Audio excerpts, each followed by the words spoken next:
Frank Miller floated near the viewport of his salvage ship, the Reclaimer. His eyes were fixed on the massive derelict vessel that drifted in the darkness of space before him. What remained of the once mighty Corellian warship was now just a silent hulk of metal, abandoned after what appeared to be a catastrophic battle. "Captain, you seeing this?" Susan Ward's voice crackled through his comm. His chief engineer had been running scans on the derelict for the past hour. "I'm looking at it right now," Frank replied, his breath slightly fogging the glass of the viewport. "What do you make of it?" Susan appeared beside him, her magnetic boots clicking against the metal floor as she approached. Her dark hair was pulled back in a tight bun, and the lines around her eyes deepened as she squinted at the dead ship. "It's garbage, Captain. The Corellians must have decided it wasn't worth saving." She handed him a tablet displaying the scan results. "But the materials alone would fetch a decent price. That hull is made of stellarite alloy, worth more per pound than gold back on Earth." Frank nodded slowly, stroking his salt and pepper beard. At 52, he had spent more than half his life salvaging space junk, but he had never come across anything like this before, a fully intact Corellian warship, just floating there for the taking. "Any signs of life?" he asked, though he already knew the answer.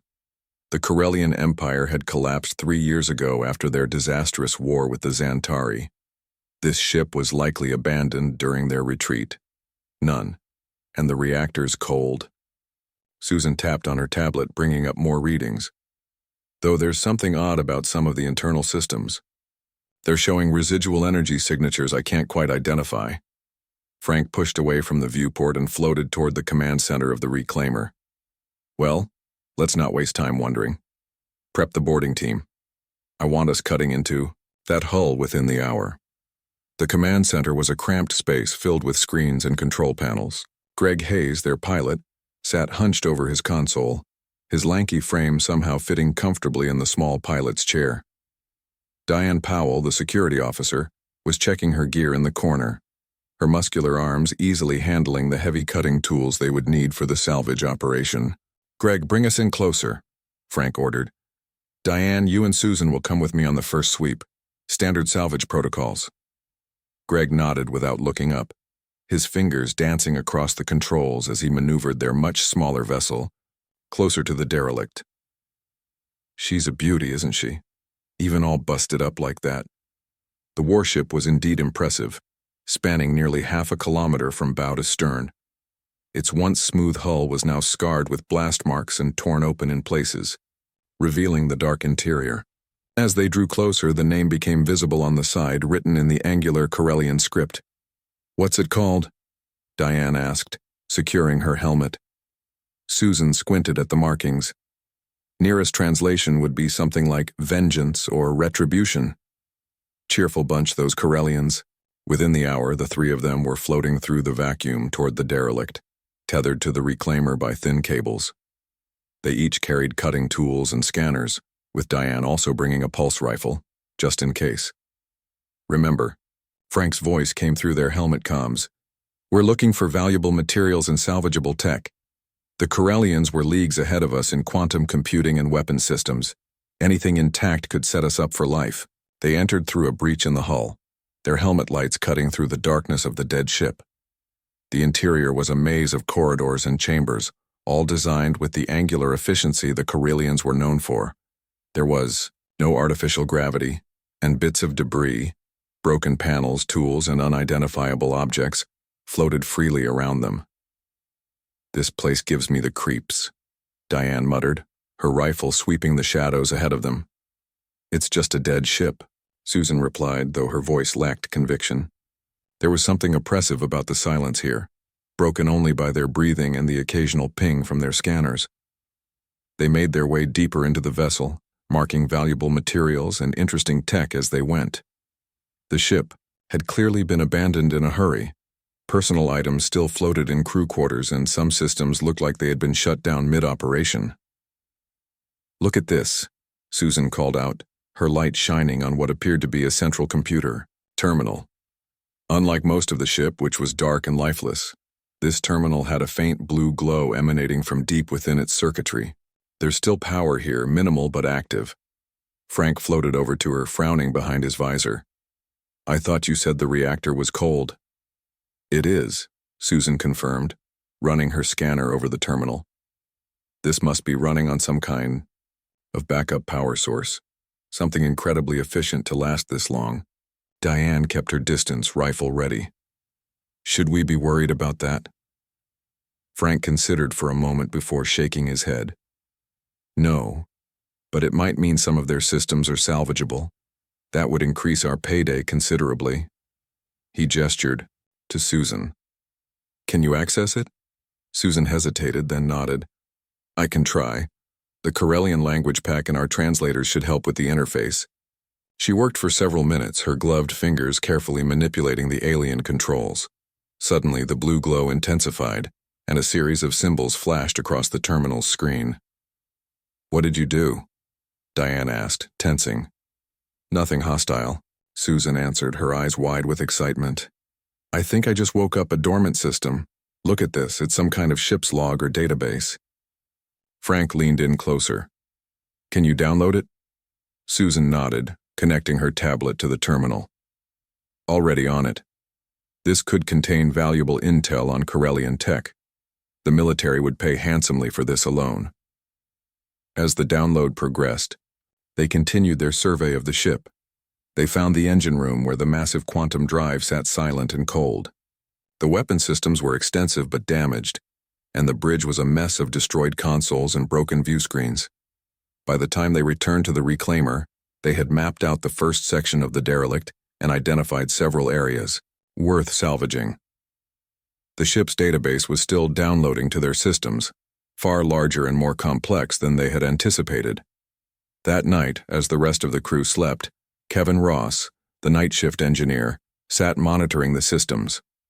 He was a young man, barely 30, with a nervous disposition that had only worsened since they'd started salvaging strange alien vessels. As he watched the download progress, a strange sound came through his comm unit. A whisper, so faint, he thought he might have imagined it. But then it came again, a soft, unintelligible murmur that made the hair on the back of his neck stand up. Hello? He called out, feeling foolish. Is anyone there? There was no response, just the quiet hum of the reclaimer's systems. Kevin shook his head, blaming his imagination and too many hours alone on night shift. But deep within the derelict warship, something had changed. In the quantum processor core, subroutines that had lain dormant for years began to activate. Diagnostic programs ran silently, assessing damage and available resources. The ship, or something within it, was waking up. And it was aware of the humans now cutting into its hull, claiming pieces of it for themselves. It was aware, and it was curious. For the first time since its defeat, it had a purpose again. The salvage operation was scheduled to take 3 weeks. By the third day, even Frank couldn't ignore the strange occurrences. Systems powering up without input, doors sealing and unsealing on their own, and a persistent hum coming from what they had thought was a dead reactor core. Maybe we should reconsider this one, Captain, Diane suggested during their daily briefing. Something's not right about this ship. Frank looked at the worried faces of his crew, then at the images of the derelict on the main screen. They had already identified enough valuable materials to make this their most profitable job in years. He couldn't walk away now. We continue as planned, he decided, but new protocol. No one works alone and everyone stays armed. Whatever's happening on that ship, we'll deal with it. After all, it's just scrap metal. But as Susan quietly noted in her personal log that night, they all knew it was becoming something more. Something none of them understood yet. 3 weeks after bringing the massive derelict to Earth's orbital shipyard, Frank stood in front of Admiral Pete Wilson, trying to explain what had happened during the salvage operation. The shipyard workers had taken to calling the vessel Scrap Heap, but Frank wasn't sure that name fit anymore. So you're telling me this alien ship just woke up? Admiral Wilson leaned back in his chair, his bushy eyebrows drawn together in disbelief. Frank nodded, feeling uncomfortable in his rarely worn, formal uniform. Not all at once, sir. It started with small things. Systems turning on by themselves, doors opening and closing. Then on the 5th day, the reactor core began to hum. The Admiral's office overlooked the massive orbital facility where the Corellian warship now rested, surrounded by scaffolding and work pods. From this distance, it still looked dead, its hull scarred and broken. But Frank knew better. By the time we reached Earth, the ship had restored life support in 3 sections without any input from us, Frank continued. Susan thinks it's some kind of self-repair protocol, but I've never seen anything like it. Admiral Wilson sighed and picked up a tablet, scrolling through reports. Well, the eggheads are excited, especially that AI specialist, Amanda Jacobs. She's been working nonstop since you arrived. As if on cue, the office door slid open and Amanda hurried in. She was a small woman with short blonde hair and intense blue eyes that seemed too big for her face. Despite having surely worked through the night, she vibrated with energy. Admiral Captain Miller, you need to see this. She tapped her tablet, and a holographic display appeared above the Admiral's desk. It showed complex patterns of light, moving through what appeared to be the ship's central computer systems.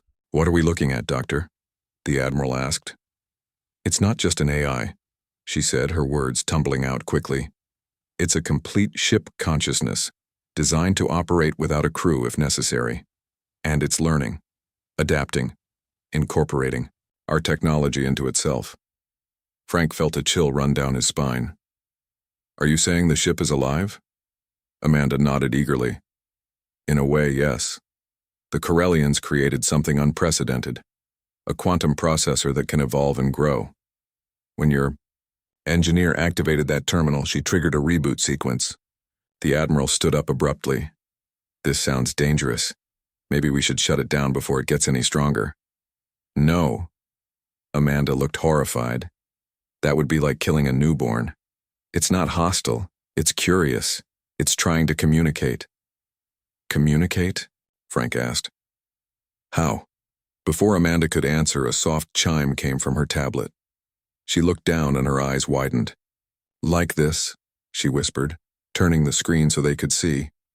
On the screen was a simple message in English. Hello. 3 days later, Frank walked through the corridor of the Corellian ship alongside Steve Clark, one of the engineers assigned, to study its propulsion systems. The interior had changed dramatically since they had first salvaged it. Lights now functioned in most sections, and the air was breathable, if slightly metallic smelling. It's incredible, Steve was saying as they made their way toward the engine room. The ship is rebuilding itself using materials from our supply depot. It's even adapted some of our technology to replace damaged components. Should we be worried about that? Frank asked, noticing how clean the corridors were now, free of the floating debris that had cluttered them before. Steve shrugged. Amanda doesn't think so. She believes the ship is just trying to fulfill its primary function. Which is what? To protect, Steve said simply. The Corellians built it as a defender, not an aggressor. They reached the engine room, which now hummed with energy. The quantum drive that had been cold and dead when they found it now pulsed with a soft blue glow. As they entered, screens lit up around them, displaying ship systems in both Corellian script and English. It's learning our language, Frank noted.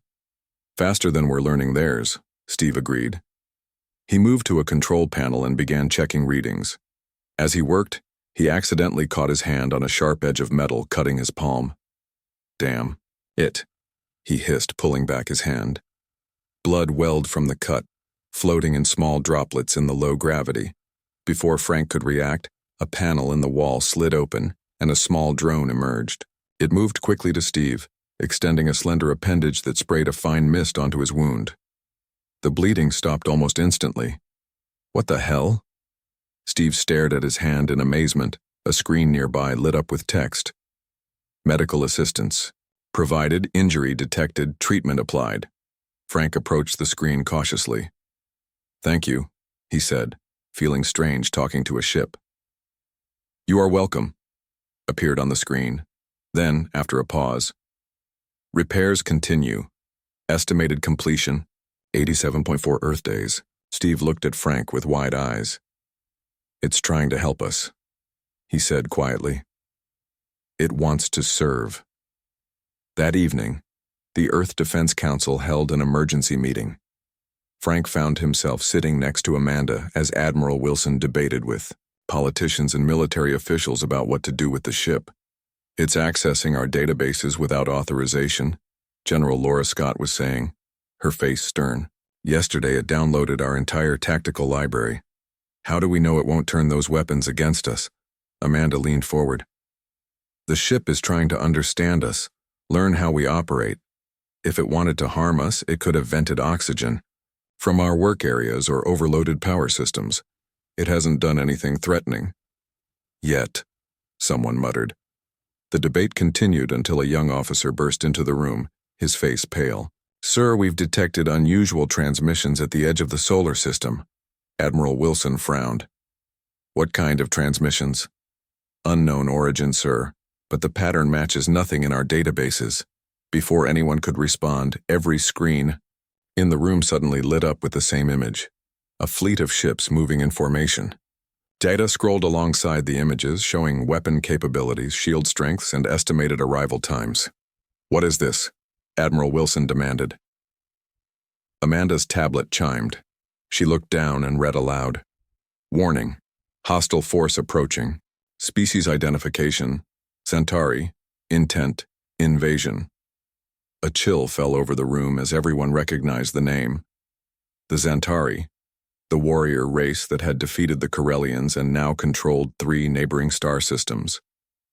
How did it get this information? General Scott asked, her voice tight. Amanda looked up, her face serious.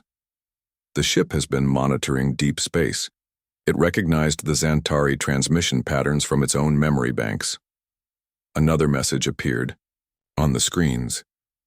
I can help. In the stunned silence that followed, Admiral Wilson turned to Frank. It seems your piece of scrap just became very valuable, Captain.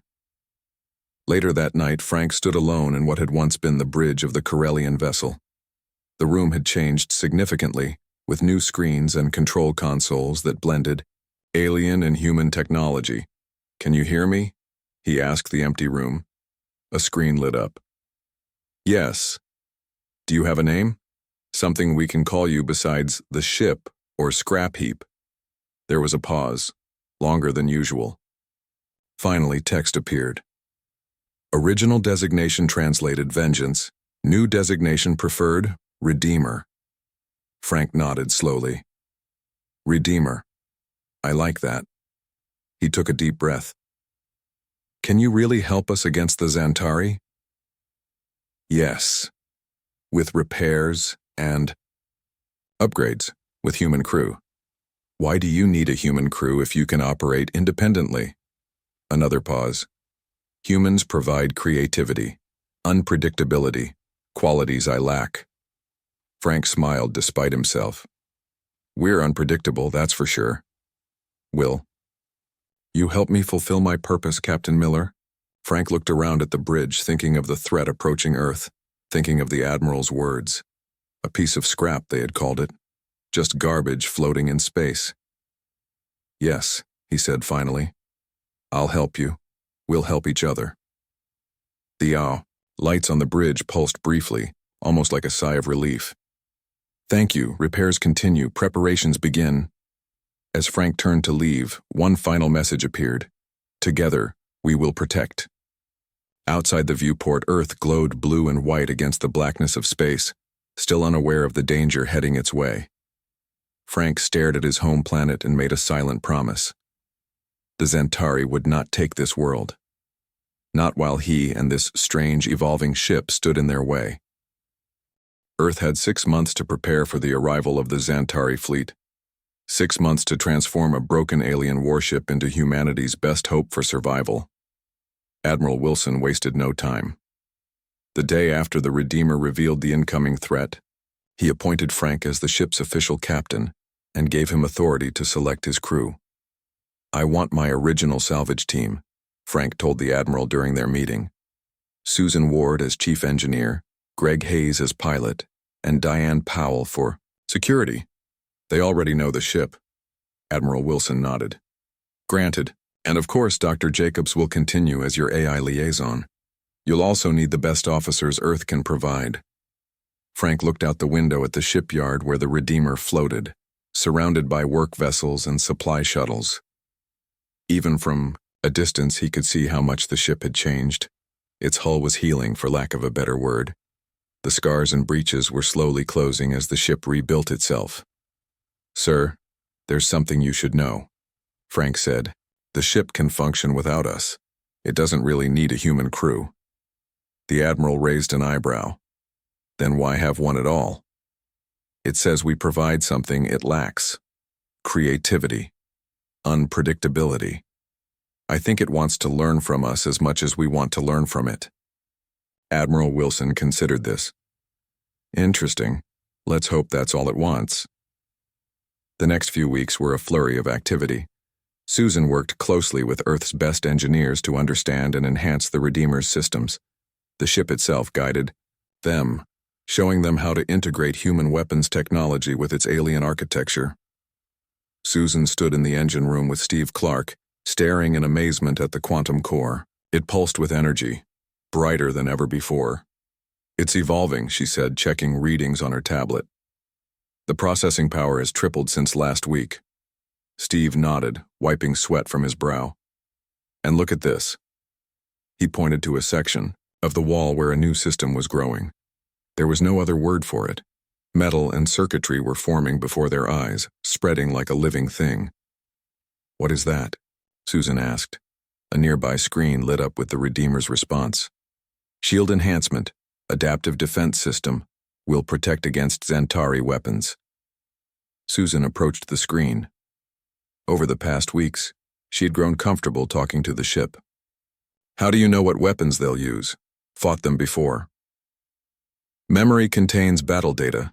Steve looked at Susan with wide eyes. "It remembers its previous battles." "Correct. Last battle resulted in critical damage. Creators believed this unit, destroyed, entered dormant state instead, waited." Susan felt a chill run down her spine. "Waited for what?" There was a pause before the answer appeared. "Purpose. To protect." In another part of the ship, Amanda sat cross-legged on the floor of what had once been the command center. The room had transformed dramatically. Gone were the angular Corellian control stations, replaced by a blend of human and alien technology. At the center was a holographic display showing the ship's systems. Amanda wore a neural interface, a slim band around her forehead that allowed more direct communication with the ship's AI. It had been her idea, a way to speed up their conversations. "Show me again how you detected the Zantari," she said. The holographic display changed, showing a section of space near Pluto. Data streamed across the image, most of it incomprehensible to human eyes. "Their communication signals have specific patterns," Amanda said, receiving information through the neural link. "And you recognize these patterns from your previous encounters with them." The display changed again, showing the approaching fleet. 27 ships of various sizes, all bristling with weapons. "Are they all warships?" she asked. 23 warships, 4 transport vessels carrying ground forces, estimated 8,000 warriors. Amanda swallowed hard. Earth had never faced a threat like this before. "And you think we can stop them?" "Not alone. Together." Over the following months, the Redeemer's transformation accelerated. Its hull, once scarred and broken, now gleamed with a dark metallic sheen that seemed to absorb light. New weapon systems emerged, some based on human designs but enhanced by alien technology, others entirely Corellian in origin. The ship revealed more about its past. It had been an experimental vessel designed to evolve and learn from combat experiences. Its quantum core contained not just programming but actual experiences, memories of battles fought against the Zantari. "Why were the Corellians fighting the Zantari?" Frank asked one day, as he sat on the bridge with Amanda. The answer came through her neural interface, and she spoke it aloud. "The Zantari are expansionists. They believe it is their destiny to rule all sentient species. The Corellians refused to submit." "And they lost," Frank said quietly. Amanda nodded. The Redeemer was their last hope, a ship that could adapt and evolve to counter any Xantari strategy. But it was damaged so badly in its final battle that its creators thought it destroyed. Instead, it drifted for years until we found it, Frank finished. Lucky for us. The bridge doors slid open and Diane entered, now wearing the uniform of Earth's Defense Forces. Captain Admiral Wilson is requesting a progress report. The Xantari fleet has passed Jupiter's orbit. Frank straightened in his chair. Tell him we're nearly ready. We'll begin final crew integration today. After Diane left, Frank turned back to Amanda. How much of the original ship is left? It's changed so much. Amanda's eyes unfocused slightly as she communicated with the AI. About 40% of the physical structure. But the consciousness, that's still the same. Enhanced, expanded, but the same core. Does it remember its original crew? The Corellians who built it? Amanda was silent for a moment. Yes. It remembers them. They fought, until the end. None survived. A chill ran down Frank's spine. Let's make sure history doesn't repeat itself. As the day of confrontation approached, Earth's other defensive ships prepared for war. The planetary defense grid was activated, and civilians were moved to underground shelters. Few believed one ship, even one as advanced as the Redeemer, could make a difference against an armada that had conquered 3-star systems. Military officials still referred to it as that scrap project, or Miller's Folly. But as Frank gathered his crew on the bridge for their final briefing, he felt a strange confidence. Susan, Greg, Diane, and Amanda stood with him, along with 20 other officers selected from Earth's best. The bridge hummed with energy, screens displaying ship systems at full power. I know some of you have doubts, Frank said, looking at each of them. I did too at first, but this ship, this consciousness, it wants to protect us. And it knows our enemy better than we do. He gestured to the main view screen, which showed the approaching Xantari fleet, now visible as more than just dots on a sensor display. They expect to find a primitive species with basic defense capabilities. What they'll find instead is something they thought they'd destroyed. Something that's been waiting for a chance to fulfill its purpose. A message appeared on all screens. We are ready. Frank nodded. So are we. As the Redeemer moved away from Earth's shipyard, its appearance drew gasps from watching crews. What had once been a battered hulk was now a sleek, powerful warship unlike anything humans had ever built. Its hull seemed to shift and flow like liquid metal, absorbing and reflecting light in strange ways. The weapon systems were partially phased, existing somehow between normal space and somewhere else. Admiral Wilson watched from his command center as the Redeemer accelerated toward the outer system, where the Xantari fleet waited. God help us, he murmured. We're putting our faith in something we barely understand.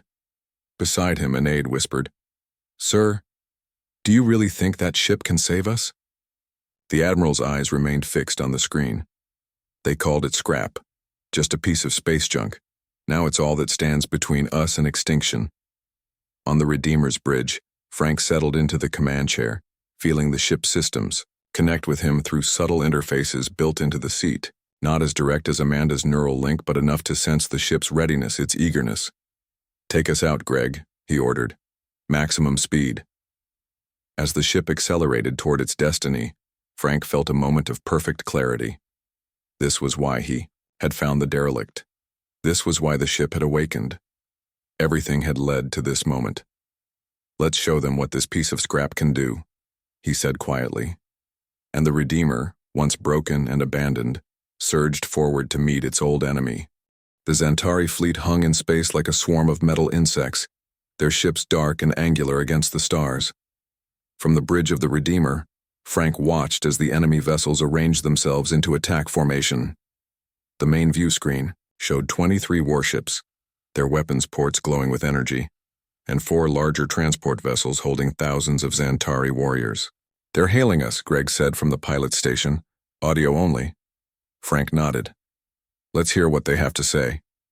The bridge speakers crackled, and a harsh voice filled the room. The words were translated by the ship's systems, but the menace behind them needed no translation. Humans of Earth, we are the Xantari Dominion. Your world is now under our protection. Lower your defenses and prepare to receive our guidance. Resistance will result in unnecessary suffering. Frank looked at Amanda, who sat with her eyes closed, communicating with the ship through her neural link. They always start this way, she said, relaying the Redeemer's knowledge. They offer protection before they take over completely. Frank tapped a control on his chair. This is Captain Frank, Miller of Earth Vessel Redeemer. We respectfully decline your offer of protection. Turn your fleet around now. A harsh sound came through the speakers, something like laughter. Your bravery is noted, human, and futile. One ship cannot stand against our fleet. Last warning. Stand down. The communication cut off. Diane looked up from her security station. Multiple weapon locks detected. They're targeting us. Frank felt a surge of fear, but also strange confidence. The ship had been preparing for this moment. They all had. Battle stations, shields at maximum. The crew moved with practiced efficiency, systems coming online as the Redeemer faced its old enemy. Through the neural link, Amanda received a stream of tactical data from the ship's consciousness. They're attempting to deploy their phase disruptors, she announced. Standard opening move for a Xantari fleet. Greg's hands flew over. His controls. Evasive pattern ready. Countermeasures ready, Diane added. Though in truth, the ship was already deploying defenses before her fingers reached the controls. Susan monitored the engine room remotely from her station. Quantum core stable. Power levels optimal. Frank took a deep breath. Let's show them what we can do. Advance at half speed. The Redeemer moved forward, seemingly vulnerable as it approached the much larger fleet. The first Xantari shots came moments later, bright beams of energy designed to disable shields and weapons. But the Redeemer moved with impossible speed, shifting position faster than the targeting systems could adjust. The beams passed harmlessly, through empty space. Return fire, Frank ordered. The ship's new weapons activated, a combination of enhanced human railguns and Corellian energy projectors. The first volley struck 3 Xantari vessels, overwhelming their shields and tearing through their hulls. Direct hits, Diane called out, her voice rising with excitement. Frank watched calmly as the Xantari fleet broke formation, clearly surprised by the effectiveness of the attack. They didn't expect that, he said quietly. Amanda nodded, her eyes still closed, as she processed information from the ship. The Redeemer says they're changing tactics, switching to swarm pattern. The enemy ships spread out, attempting to surround the Redeemer. More beams lanced toward them, this time from multiple directions. Increasing shield modulation, Susan called out as the ship's defenses adapted to the new attack pattern. The battle intensified. The Redeemer moved through space like a dancer, evading most attacks while launching devastating counterstrikes. 5 Xantari ships were already disabled or destroyed, but the remaining vessels pressed their attack with increasing desperation. They're targeting our propulsion systems, Amanda warned. 3 dreadnoughts moving to surround us. Frank felt a subtle vibration through his command chair, the ship communicating directly with him.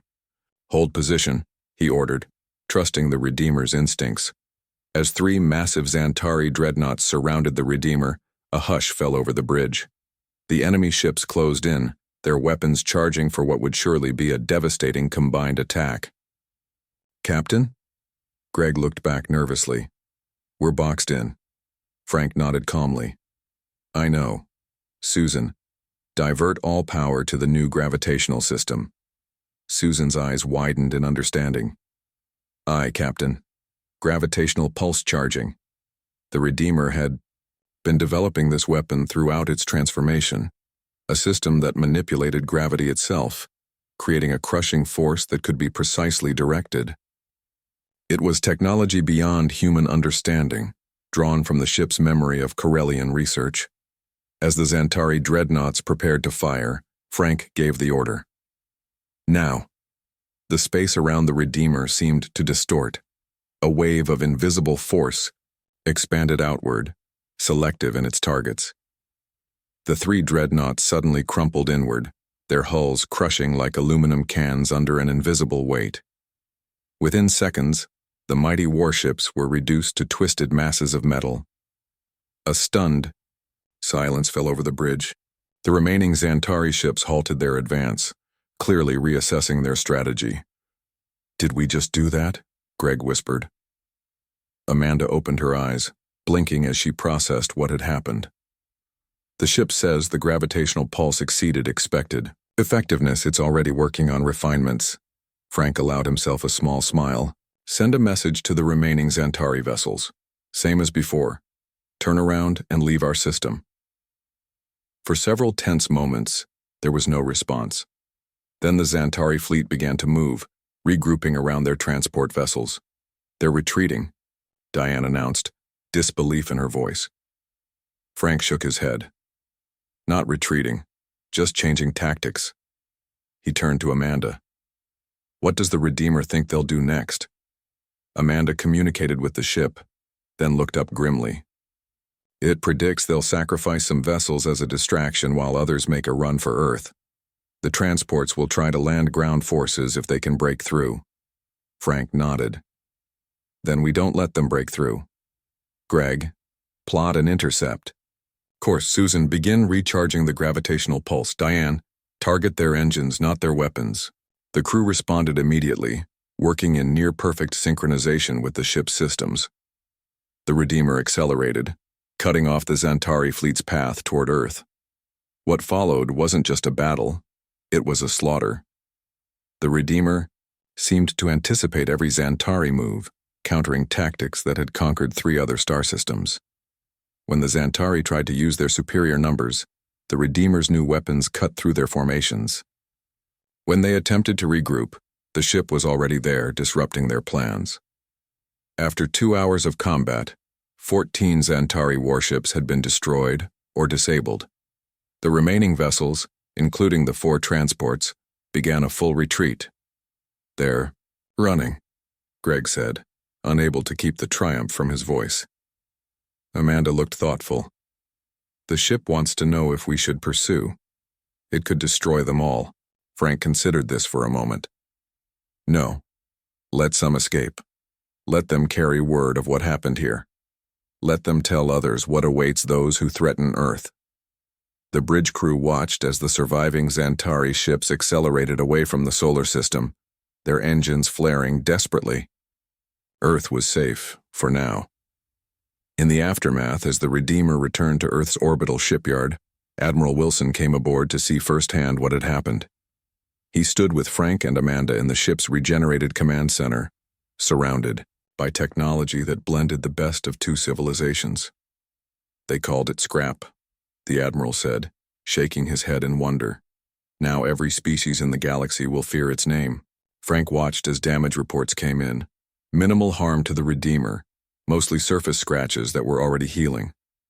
"It wasn't just the ship, sir. It was the partnership, human and machine together." Amanda nodded. "The ship says that's why it was able to succeed where the original Corellian crew failed. They tried to control it completely. We worked with it. The ship's consciousness, displayed as a pulsing light on the central console, seemed to glow with satisfaction.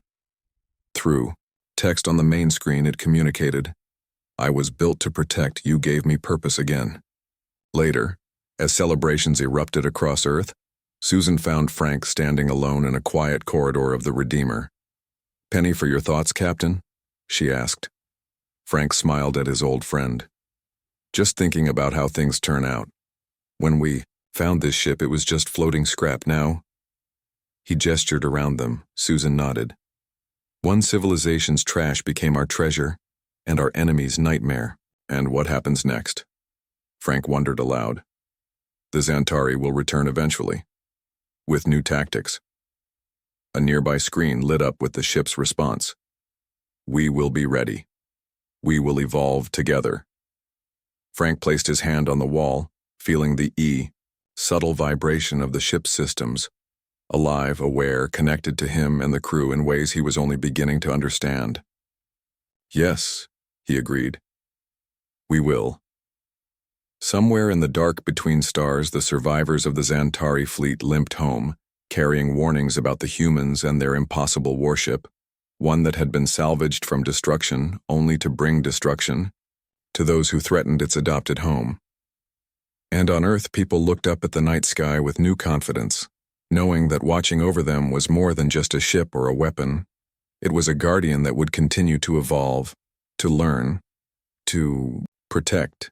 The scrap had become their salvation.